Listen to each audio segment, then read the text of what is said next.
হেয়ারের একটা সমস্যা আমি দেখতে পাচ্ছি, কিন্তু আমি জানি না আপনি খেয়াল করেছেন কিনা। সব রকম ট্রিটমেন্ট আপনি করবেন, দ্যাট ইজ গ্রেট, বাট হেয়ারের আমার মনে হচ্ছে একটু থিনিং হয়ে যাচ্ছে। সেটা মেবি হেয়ার কালার ইউজ করছেন, সেই জন্য হতে পারে, বা এমনিও হতে পারে, হেরিডিটি ফ্যাক্টর থেকে হতে পারে। তো এটার ট্রিটমেন্টও কিন্তু সাইড বাই সাইড দরকার। একটা মানুষের লুক কিন্তু হেয়ারের থেকে ইম্পর্টেন্ট আর কিছু। So once you have very nice hair, সেটা লুজ করে যাওয়াটা খুব pathetic. So we can stop it, right? এবার আপনার যা শিডিউল আমি শুনলাম, তাতে আপনার তো প্রতি মাসে আসা সম্ভব না। So what we can do is, আমাদের একটা নতুন ট্রিটমেন্ট বেরিয়েছে, নতুন ট্রিটমেন্ট নয়, মানে it is used regularly in বাইরের দেশে।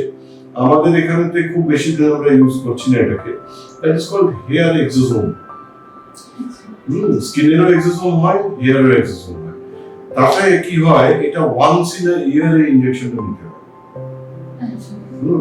তো এই হেয়ার এক্সোসোমটা যদি আমরা একটু ইনজেক্ট করে দিই, দেন within 1 month you will find new growth of hair coming out. নতুন চুল গজাবে। ইভেন যদি আপনার যেরকম এই পার্টটাতে ভীষণ কমে গেছে, এখানে যদি একটা চুলও না থাকে, তাহলে কিন্তু ওইখানেতেও হেয়ার গ্রোথ হয়ে যেত। হোয়াট উই ডু ইজ, অনেকে ধরুন হেয়ার ট্রান্সপ্ল্যান্টের প্রসেসে যান, আবার অনেকের ইচ্ছে থাকলেও যেতে পারে। ফিনান্সিয়াল কারণ হতে পারে, মেডিকেল রিজনস হতে পারে, বা ইন জেনারেল ভয় লাগছে। সেই ক্ষেত্রে আমরা হেয়ার এক্সোসোম ইনজেকশনটাকে দিয়ে দিই।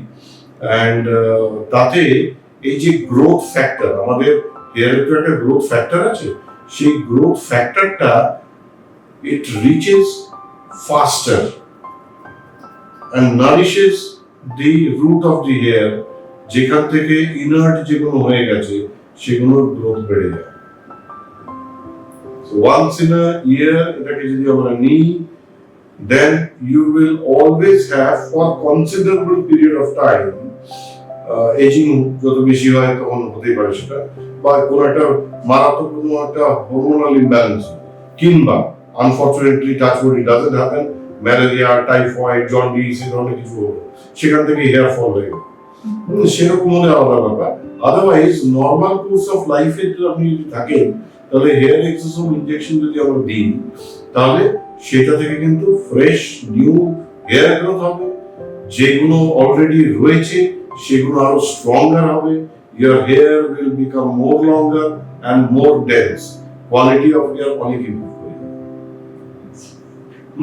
আমাদের দেখবেন অনেক সময় জিএফসি ট্রিটমেন্ট কিংবা পিআরপি ট্রিটমেন্ট নিয়ে আমরা করি।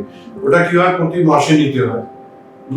সেটা আপনার থেকে ব্লাড নেওয়া হবে, ব্লাড নিয়ে প্লাজমা বার করে ইনজেক্ট করা হবে, কিন্তু এক্ষেত্রে কোনো ব্লাড নেওয়ারও ব্যাপার নেই, আর প্রতি মাসে নেওয়ারও ব্যাপার নেই।